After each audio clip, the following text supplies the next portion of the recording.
ఆయన కూడా ప్రత్యేక నమస్కారం. ముందుగా మనం బీఆర్ఎస్ పార్టీ దగ్గరికి వెళ్దాం. బీఆర్ఎస్ పార్టీకి సంబంధించి రామ్మోహన్ గారు ఉన్నారు. రామ్మోహన్ గారు నమస్తే అండి. నమస్తే రామ్మోహన్ గారు, ఫస్ట్ క్వశ్చన్, రేపు కేసీఆర్ గారు హాజరు కాబోతున్నారా, లేదంటే హాజరు అవుతారని చెప్తున్నారా, లేకపోతే హాజరయ్యే అవకాశం ఉందంటారా? లేదు, ఖచ్చితంగా రేపు ఉదయం హాజరవుతున్నారు. పార్టీ పెద్ద ఎత్తున కార్యకర్తలతో అక్కడ తరలి వెళ్ళడం జరుగుతుంది. తప్పకుండా కమిషన్ ముందు హాజరై వారు ఏం అడుగుతారో తప్పకుండా కేసీఆర్ గారు జరిగిన విషయాలనే వాళ్ళ ముందు నివేదించడం జరుగుతుంది. పేపర్ ప్రజెంటేషన్ లో వారికి ఇవ్వదలిచారు కేసీఆర్ గారు. ఏం జరిగింది అనేది ఆ కేబినెట్ సబ్ కమిటీ ద్వారా ఏం నిర్ణయం తీసుకోవడం జరిగింది, లేదా మంత్రివర్గం ఏం నిర్ణయం తీసుకోవచ్చు, మొత్తం అన్ని వివరాలు కూలంకషంగా వారికి సమర్పించడం జరుగుతుంది. ఇందులో ఎలాంటి అనుమానం అసలు ఎక్కడ పొరపాటు జరగలేదు, ఎక్కడైతే పొరిగిందని వారు భావిస్తారు, అవినీతి జరిగిందని వారు భావిస్తారు, దానికి ఎలాంటి ఆస్కారం లేదు. ఏది జరిగినా అందరికి తెలిసే జరిగింది అనే విషయం తేటతెల్లమైంది. ఎందుకంటే రైట్ రామ్మోహన్ గారు, అంటే మీరు చెప్తున్నటువంటి అంశాలు చాలా శుభసూచకమని చెప్పొచ్చు. ఎందుకంటే విచారణలో ఎదుర్కోవడం చాలా ప్రభుత్వాలు పనిచేసే, అందులో నాయకులపై చాలా ఆరోపణలు ఎదుర్కొన్నారు, కోర్టులకు వెళ్ళటం, విచారణలు ఎదుర్కోవడం అనేది సహజం. కానీ ఇందులో వెళ్ళకపోవడం అనేది కొంత రాజకీయంగా జరుగుతుంది. వెళ్తానంటే నిజంగా ఒక మంచి పరిణామంగా చెప్పుకోవచ్చు. అండ్ ప్రధానంగా వెళ్ళిన తర్వాత ఎలాంటి ప్రశ్నలు ఎదురవుతాయి? ఎస్, చెప్పండి.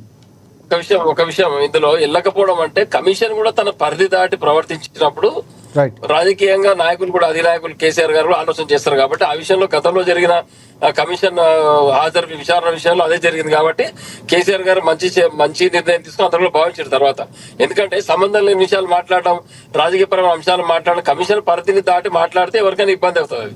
దాన్ని రాజకీయంగా మాట్లాడినప్పుడు ఖచ్చితంగా ఎదుర్కొంటాం, దానికి ఏం చేయాలో ధీటుగా సమాధానం చెప్తాం, కోర్టుకు పోతామో ఏం పోతామో దాని ప్రకారం చేయదలిచినాం. ఇప్పుడు మాత్రం ఖచ్చితంగా రేపు 11 గంటలకు ఉదయం కేసీఆర్ గారు హాజరవుతున్నారు. దాంట్లో ఎలాంటి అనుమానం లేదు. రైట్, మనకి రాజకీయ విశ్లేషకులు రామ్మోహన్ రావు ఉన్నారు. రామ్మోహన్ రావు గారు నమస్తే అండి. నమస్కారం.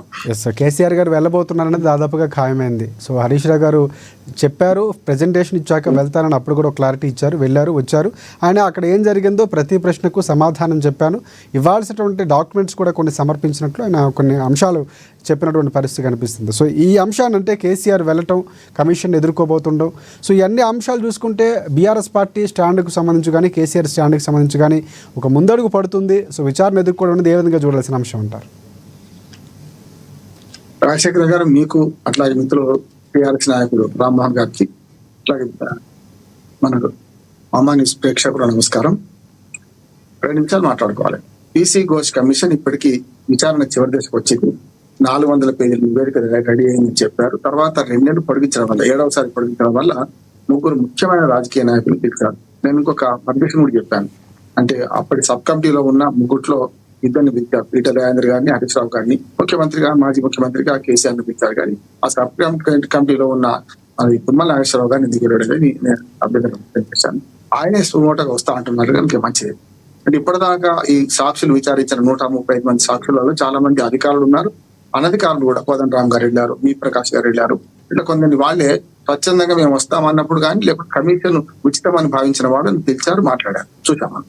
కనుక ఈ సాక్ష్యాధారాలు పూర్తిగా చేసి అవినీతి, అందులో అట్లాగే నిర్మాణంలో లోపాలు, వీటిని చేయమని వీళ్లకు ఆదేశాలు ఉన్నాయి. టర్మ్స్ ఆఫ్ రిఫరెన్సెస్ అంటారు. అంటే ఒక కమిషన్ ఏర్పాటు చేస్తే ఈ కమిషన్ విధి విధానాలు ఏమిటి, ఏం చేస్తారు. కమిషన్ జుడిషియరీ కమిషన్ ఒక రకంగా చెప్పారంటే అది జుడిషియరీకి ఉన్న సమన్లు పంపే అధికారం నుంచి అన్ని ఉంటాయి. అందుకని కేసీఆర్ గారు వెళ్ళకపోవడం లేదు. ఇంతకుముందు రామ్మోహన్ చెప్పినట్టు, మిత్రులు రామ్మోహన్ చెప్పినట్టు, అక్కడ మొన్న నరసింహారెడ్డి గారి కమిషన్ ముందు పోకపోవడానికి ప్రధాన కారణం ఏంటంటే ఆయన ఏమంటారు, విచారణ పోయే ముందే తీర్పు చెప్పుకుంటారు, 1 సైడ్ మాట్లాడారు. కానీ నరసింహారెడ్డి గారి గురించి నా మిత్రుడు, ఆయన కూడా జడ్జి గారు, ఆయన చేసిన తప్పు అని ఆనాడు అన్నాడు. సుప్రీంకోర్టు కూడా మొట్టికాయలు కొట్టి పక్కకు పెట్టింది. ఆయన వద్దన్నది లోకూరు గారి కమిషన్ వచ్చింది. ఇక కాళేశ్వరం గురించే మాట్లాడదు. రేపు కేసీఆర్ గారు వెళ్తారు. అంతకుముందు రామ్మోహన్ గారు, నాది ఒక ప్రశ్న. అంటే ఇప్పుడు కమిషన్ వెళ్తున్నటువంటి తీరు ఏదైతే ఉందో, ప్రశ్నిస్తున్నటువంటి తీరు, దానికి సంబంధించినటువంటి తీసుకున్న చర్యలు, సో దాన్ని వేగవంతం చేయటమో లేకపోతే దాన్ని నిగ్గు తేల్చే ప్రయత్నం చేయటమో కమిషన్ సరైన దిశలోనే వెళ్తుంది అనుకోవచ్చా? నేను 2-3 సార్లు అభ్యంతరం పెట్టాను. ఎప్పుడు కూడా ప్రశ్న తప్పైతే జవాబు తప్పైతుంది రాసేది. ఇప్పుడు మీ భార్యను మీరు ఇప్పుడు కొడుతున్నారా, మానేశారా? రెండింటికి ఒకటే, కొడుతున్నా మానేసినా, ఈ 2 సమాధానాలు చెప్తే ఏమైంది? ప్రశ్న తప్పుడు కనుక కొడుతున్నా అన్న తప్పే, మానేసిన అంటే అంతకనే తప్ప, అంటే అంతకుముందు కొట్టినట్టు లెక్క. ఇది కూడా అంతే. మనకేంటంటే మీరు విచారణలో లీడింగ్ క్వశ్చన్స్ అడిగారని నేను గతంలో చెప్పాను. బిగ్ పార్ట్స్ అంటే అంటే ఈ ప్రశ్న ఎందుకు అడగడం వచ్చిందంటే మొన్న మీరు మాట్లాడుతూ అట్లాగే ప్రశ్నించినటువంటి అంశాల్లో కొన్ని అంటే ప్రశ్నించే తీరు లేకపోతే కొన్ని అంశాలు మార్చాల్సిన అవసరం ఉందని మనం మాట్లాడుకున్నాం. అందుకే నేను మరొకసారి ఆ ప్రశ్న అడుగుతున్నాను. అందుకని ఇప్పుడు ఏమైందంటే దారికి వచ్చారు ఆయన పీసీ ఘోష్ గారు. మన ఈటల రాజేందర్ గారిని 19 ప్రశ్నలు వేస్తే 19 ప్రశ్నలు ప్రభుత్వ నిర్ణయం ఉందా, కేబినెట్ నిర్ణయం ఉందా, ప్రభుత్వం అసెంబ్లీలో ఆమోదించిందా, ఇవన్నీ అసలు ప్రశ్నలు అడగాల్సినవి కావు. ఎందుకంటే రికార్డు తెప్పించుకుంటే తేలుతుంది కదా, ముంజేది కంకడానికి అర్థం ఎందుకు, దానికి ఈటల రాజేందర్కి సమాధానం చెప్పాల్సిన అవసరం లేదు. కానీ ఇప్పుడు ఏమైందంటే రాజకీయ నాయకులను అంటే ఈ ముగ్గురిని పిలవడం వల్ల కమిటీకి కమిషన్ ఒక క్లారిటీ వస్తుంది అనుకుంటున్నాను. ఇప్పటిదాకా అధికారులను పిలిచారు, లేకుంటే కొందరు సపోర్టెడ్ డాక్యుమెంట్స్ పెట్టే వాళ్ళని కోదండరామ్ గారిని లాంటి వాళ్ళని, అంటే ఇటు వ్యతిరేకం ఉన్న వాళ్ళు అనుకూలం అందరిని పెట్టారు. కానీ ఏమంటున్నానంటే రికార్డులు ఉన్నాయి కదా, ఇప్పుడు అధికారులు చేయాల్సిన పని ఏంటంటే ప్రభుత్వం ఏమో విధి విధాలు నిర్ణయిస్తుంది, నిర్ణయించిన తర్వాత నిర్మాణం చేయాల్సింది అధికారులు కదా. కనుక అధికారులను అడిగేటప్పుడు ఈ ప్రశ్నలు అడగొద్దు. ఇప్పుడు రాజకీయ నాయకులు అడిగేటప్పుడు విధాన నిర్ణయం ఎట్లా చేశారు, ఏం చేశారు, ఇవన్నీ అడగడం తప్పు కాబట్టి అందుకని ఈటల రాజేందర్ గారు ఏమన్నారు, ఇది కేబినెట్ నిర్ణయము, కేబినెట్ నిర్ణయం జరిగిన తర్వాతనే ఆ తర్వాత అసెంబ్లీలో పెట్టాము, స్థల మార్పిడికి కూడా తీర్మానం చేసినాము, దానికి ఒక సబ్ కమిటీ వేశారు, అందులో ముగ్గురం ఉన్నాము, ఇరిగేషన్ శాఖ మంత్రి హరీష్ రావు గారు, ఆర్థిక శాఖ మంత్రి తాను ఈటల రాజేందర్ గారు, అందులో గతంలో మన ఇరిగేషన్ శాఖ మంత్రి తెలుగుదేశం హయాంలో చేసిన మన తర్వాత చేసిన ఉత్తమ నాగేశ్వరరావు గారు ఉన్నారు. మేము ముగ్గురం కూడా కమిటీ రిపోర్ట్ ఇచ్చినాం. మా ఒక్కటే కాదు, ఆ అధికారులతో ఇంజనీర్లతో రిటైర్డ్ ఇంజనీర్లతో వేసిన కమిటీ కూడా పరాయిగా చేయబడడానికి అక్కడి నుంచి మార్చి కిందికి మార్చడానికి సహేతుకమైన కారణాలు చెప్పింది, మారడానికి అనుమతించింది. ఆ రిపోర్ట్ లో వాళ్ళు స్పష్టం చేశారు. నిర్మాణ సంస్థ ఏదైతే ఉందో మనకు కేంద్ర ప్రభుత్వ రంగ సంస్థ, ఆనాడు ప్రాణహిత చేవేళ్లకు అక్కడ ఎట్లా అవకాశం ఉంది అందులో 41 టీఎంసీలు కాదు, ఎక్కువ టీఎంసీలు అంటే 90x2 180 టీఎంసీలు తరలించాలంటే ఇక్కడ మార్చాలంటే రిపోర్ట్ ఇచ్చింది కదా. అదొకటి. 9 ఏళ్ళుగా ఆ ప్రాజెక్టు మొదలే పెట్టలే, 3,500 కోట్లు ఖర్చు పెట్టినా కూడా ప్రాణహిత చేవేళ్ల ముందర పడలే, కొస కాలువలు తవ్వారు. కనుక 9 ఏళ్ల తర్వాత ప్రభుత్వాలు గతంలో నాగార్జున సాగర్ ప్లేస్ మార్చింది, నందికొండ దగ్గర కట్టాల్సింది గతంలో నాగార్జున సాగర్ కిందికి మార్చారు కదా, అది పెద్ద అన్యాయం జరిగింది. తెలంగాణ ఉద్యమంలో చాలా పెద్దది రాజశేఖర్ గారు. ఇప్పుడు నందికొండ దగ్గర కడితే మన దక్షిణ తెలంగాణ కొంత సస్యజామన పోయేది, కిందికి వెళ్ళడం వల్ల అది నష్టం జరిగిందని గతంలో ఉన్నది. శ్రీరామ్ సాగర్ ప్రాజెక్టు కూడా ఇంకా కొంచెం కిందికి కడితే ఇంకా వేరుగా ఉంటుండే, మనకు బాబ్లీ జలాల పరిస్థితి రాకపోతుండే. అంటే ఆనాడు పాలకులు నిర్ణయం తీసుకున్నారు, అది నిర్ణయం అసెంబ్లీ కానీ చట్టసభలు కానీ లేకుంటే ప్రభుత్వాలు నిర్ణయాలు తీసుకుంటే, ప్రభుత్వాలు శాశ్వతం రాజశేఖర్ గారు, పార్టీలు శాశ్వతం కాదు. ఇవాళ ఆ నిర్ణయం మీద ప్రశ్నించేటప్పుడు రెండు ఉన్నాయి ఇక్కడ. ఒకటేమో ఇప్పటికే కాళేశ్వరం మీద ఒక రిపోర్ట్ ఆల్రెడీ వచ్చేది. విజిలెన్స్ కమిషన్ ఏం చెప్పిందంటే 38 మంది అధికారుల మీద శాఖాపరమైన చర్యలు తీసుకోమన్నది, దాంతో పాటు కొందరినేమో సస్పెండ్ చేయమన్నది, కొందరు రికవరీ చేయమన్నది కొందరి దగ్గర నుంచి డబ్బులు. రెండోది ఏంటంటే మనకు ఇప్పటికే NDSA national dam safety authority, Kishan Reddy గారికి కేంద్ర మంత్రి, ఆయన మాట్లాడొస్తలేదు. ఆ NDSA కేంద్ర మంత్రి, ఆయన NDSAకు ఫుల్ ఫామ్ చెప్పలేకపోతున్నాను, చూశాను వేరే ఆ ఇంటర్వ్యూలో. కనుక NDSA రిపోర్ట్ ఏం చేసిందంటే మేడిగడ్డ బ్యారేజ్ కి ఎక్కువ, డ్యామ్ కి తక్కువ, 2 పిల్లలు కుంగిపోయినాయి, కానీ దాన్ని బాగు చేసుకుంటే అవకాశం ఉన్నది. ఏడో బ్లాక్ లో 2 పిల్లలు కుంగిపోయి 7వ బ్లాక్ తీయడానికి అవకాశం ఉంది. మన హరీష్ రావు గారు కూడా పవర్ పాయింట్ ప్రజెంటేషన్ చేశారు కదా, స్పష్టంగా 85 పిల్లర్లు ఉన్న దానిలో అందులో బ్లాకులు చేశారు. ప్రతి 6-7 పిల్లర్లకు ఒక బ్లాక్ చేశారు. 7వ బ్లాక్ లో ఉన్న ఈ పిల్లర్లలో ఒక 2 పిల్లలు గుంగిపోతే అంతవరకు తీసేయచ్చు, మొత్తం నిర్మాణం జరగొట్టాల్సిన అవసరం లేదు అని రిపోర్ట్ ఉన్నది కదా. NDSA రిపోర్ట్ ఎందుకు పాటిస్తలేరు అనే సమస్య వస్తుంది. మూడోది, ఇప్పుడు పీసీ ఘోష్ కమిటీ ఇప్పటిదాకా ఆల్మోస్ట్ ఆల్ విచారణ పూర్తయింది, ఈ ముగ్గురితో పూర్తి అవుతుంది అంటున్నాను.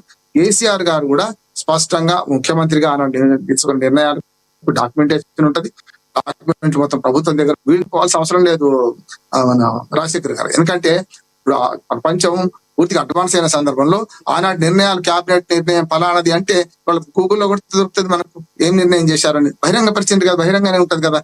కనుక పీసీ ఘోష్ కమిషన్ ఏం చేయాలంటే తనకు నిర్దేశించిన కాల పరిమితి ఇప్పటికీ 6 సార్లు దాటింది, 7వసారి పొడిగించబడ్డది. ఇప్పటికైనా పూర్తి స్థాయి విచారణ చేసి ఎవరు దోషులో తేల్చాలి. నా అంచనా ఏంటంటే రాజకీయ నాయకులు దోషిగా తేలడం అంటున్నారు. ఎందులో అంటే లంచం తీసుకునేది లేకుంటే సంతకాలు పెట్టేది అధికారులు మాత్రమే. రేపు అధికారులే జైలు పోతాం. చూశారు కదా రాజశేఖర రెడ్డి గారి హయాంలో ఏమైంది, మనకు బీపీ ఆచార్య, శ్రీలక్ష్మి వాళ్ళు జైలు పోయారు. రాజశేఖర రెడ్డి గారు చచ్చిపోయి బతికిపోయింది కానీ ఆయన జైలు పోలేదు. అట్లెందుకు జగన్మోహన్ రెడ్డి కేసులో ఆయన స్వంత కేసులో జైలుకు పోయింది, కానీ ఎక్కడ అవినీతి ఆరోపణల మీద ప్రభుత్వంలో చేసిన దాని మీద విడ్పురోక్రో వేరు. ఇప్పుడు గత 5 ఏళ్లుగా చూస్తుంటే ఆయన కూడా జైలుకు పోలే. పోయిన వాళ్ళు కూడా వేరే ఆరోపణల మీద పోయినారు, విధాన నిర్ణయాలు పోలే. జయలలిత గారు జైలుకు పోయినరు, ఆమె ఆదాయానికి మించిన ఆస్తుల్లో జైలుకు పోయింది తప్ప ప్రభుత్వ విధాన నిర్ణయాల మీద జైలుకు పోలే. అట్లానే లాలూ ప్రసాద్ యాదవ్ విధాన నిర్ణయాల మీద జైలుకు పోలే, ఆయన గడ్డి కుంభకోణంలో జైలుకు పోయిండు. అట్లాగే మొన్న కేజ్రీవాల్ గారు ఉన్నారు, కేజ్రీవాల్ గారు కూడా విధానపరమైన నిర్ణయాలు పోలే, దానిలో లిక్కర్ కుంభకోణం జరిగింది, డబ్బులు చేతులు మారినాయి, దాని మీద పోయింది. అందుకని ఇక్కడ కూడా ఏంటంటే విధానపరమైన నిర్ణయాల్లో కేసీఆర్ కానీ హరీష్ రావు గారు కానీ వీళ్ళకు వాళ్ళ దాకా రాదంటున్నాను నేను. వస్తే చూద్దాం. అంతే చంద్రబాబు నాయుడు గారు జైలుకి వెళ్ళారు, ఆయన 13 సంతకాలు పెట్టాడు ఏది అకౌంట్లలో వాటిల్లో. కనుక ఎప్పుడు కూడా సర్పంచ్కి తప్ప రాష్ట్రపతి దాకా ఎవ్వరికి కూడా ఒక ప్రజాప్రతినిధికి సంతకాలు పెట్టే అర్హత లేదు. డ్రాయింగ్ పవర్ ఎవరికి లేదు. కనుక చేసేది ఎవరు? డిసైడ్ నోట్ రాయాలి. ఇప్పుడు నేను ఒక ఇల్లు కట్టమని చెప్తాను ఇంజనీర్ కు, నాకు మాత్రం ఇదే ఇస్తాను ఇల్లు కట్టమంటే ఒప్పుకోడు. సార్ ఇంత స్టీల్ కావాలి, ఇంత సిమెంట్ కావాలి అని చెప్తాడు. అంటే ఇంజనీర్లు చేసే పొరపాటుకు మన ఓనర్ ఎట్లా బాధ్యుడు అవుతాడు? ఈ తెలంగాణ ప్రభుత్వం దానికి ఓనర్. ఇప్పుడు కాళేశ్వరం ప్రాజెక్ట్ అంటే ప్రజల సొమ్ముతో కట్టింది. సుమారు 90,000 కోట్ల రూపాయలు ప్రజల నుంచి అప్పు తీసుకొని, ప్రజల నుంచి అంటే బ్యాంకుల నుంచి అప్పు తీసుకొని కట్టింది అది. దానిలో 2 పిల్లలు కుంగిపోయిన మేడిగడ్డ చూపించుకొని మొత్తం కుక్కను చంపాలని పిచ్చి కుక్క అని ముద్ర వేసి చంపుతారా, లేకుంటే ప్రజానికానికి అన్యాయం చేస్తారా? ఈ 2 ఏళ్లుగా నేను స్పష్టంగా చెప్తున్నాను కాంగ్రెస్ ప్రభుత్వం మిగతా విధానాలు నేను మంచి అంటే మంచి, చెడ్డ అంటే చెడు, శివకుమార్ గారికి తెలుసు వారికి. కానీ నేనేమంటున్నానంటే ఇవాళ దీన్ని కేవలం బదనాం చేయడం, కాళేశ్వరం కూలేశ్వరంగా మారిందని బదనాం చేయడం కోసం వాడితే ఏమవుతుందంటే రేపు ప్రజలలో కాంగ్రెస్ ప్రభుత్వం పతనం మనకు బలహీనం అవుతుంది. అట్లా కాదు, దానికి అదే దీనికి రాజకీయ కక్షలు తీసుకోవడానికి చాలా అంశాలు ఉన్నాయి. కానీ ప్రజల మన భుజాల మీద తుపాకులు పెట్టి పెంచేది కరెక్ట్ కాదు. కాళేశ్వరం ప్రాజెక్టును వీలైన తొందరగా నిర్మాణం అదేందో మరమ్మతు చేయాలి, ఎన్డీఎస్ఏ రిపోర్ట్ పాటించాలి. చేసి ఇప్పటికే నీళ్ళందరూ 1,00,000 ఎకరాలు పంటలు ఎండిపోయినాయి. ఇప్పటికైనా సరే వాళ్ళ మీద బదనాం చేయడానికి కాకుండా ఎన్డీఎస్ఏ రిపోర్ట్ భావించి తీసుకొని రేపు రిపేర్లు చేయాలి. వీలైనంత వరకు కింది మీదకి ఎత్తిపోయింది. ఎప్పుడైతే కరువు కాటకాలు వచ్చినప్పుడు నీళ్లు బాగా లేనప్పుడే కింది ఎత్తిపోయడం జరుగుతుంది. మోటార్లు వృధాగా ఉంటే నష్టం ఉన్నది. మనకు కావాల్సింది ఇప్పుడు కరువు ప్రాంతంలో, కరువు కాలంలో నేను నీళ్ళ కష్టాలు తెలిసిన వాడికి మాట్లాడుతున్నాను. మనకు నీళ్లు లేకపోతే కిలోమీటర్ దూరం పోయి ఎత్తుకొట్టుకుంటాం నీళ్లు, మన కాళ్ళు అరుగుతాయని మనం చూడం కదా. విజిబిలిటీ అంటే అది గతంలో సమైక్య భారతులు చేసిన తప్ప అదే. కింది నుంచి నీళ్లు పోతున్నాయి, మీదికి నీళ్ళు ఎట్లా వస్తాయి అన్నారు. అపర భగీరథుడు లాగా కేసీఆర్ గారు ఆ ప్లాన్ చేశారు. అలా పొరపాట్లు ఉన్నాయి, అవినీతి లేదని లేదు. స్పష్టంగా చెప్తున్నా ఇందులో అవినీతి ఉంది కింది నుంచి మీ దాకా. 200 కోట్లు దోపిడీ చేసిన ఒక ఈఎంటీని పట్టుకుంటే 200 కోట్లు దొరికినాయి. మరి రాజకీయ నాయకుల దాకా ఎంత పోయింది? స్పష్టంగా 90,000 కోట్లలో పర్సెంటేజ్ చెప్పను కానీ అవినీతి మాత్రం 1,000 కోట్లలో జరిగింది. అది వాస్తవము. దాన్ని వెలికి తీయడానికి ఇంజనీర్లు తప్పు చేస్తే ఇంజనీర్లు ఇంకొకటి సంస్థల తెరువు ఎందుకు పోతలేదు? మెగా కృష్ణారెడ్డి ఉన్నాడు. మెగా అంటే ఆయన పేరు మన సంబంధం మెగా ఎల్ఎన్టీ ఉన్నది. ఈ సంస్థలన్నీ నిర్మాణ బాధ్యత తీసుకున్నాయి కదా. మరి వాళ్ళు అరకొర అక్కడ ఉంటే వాళ్ళు ఎందుకు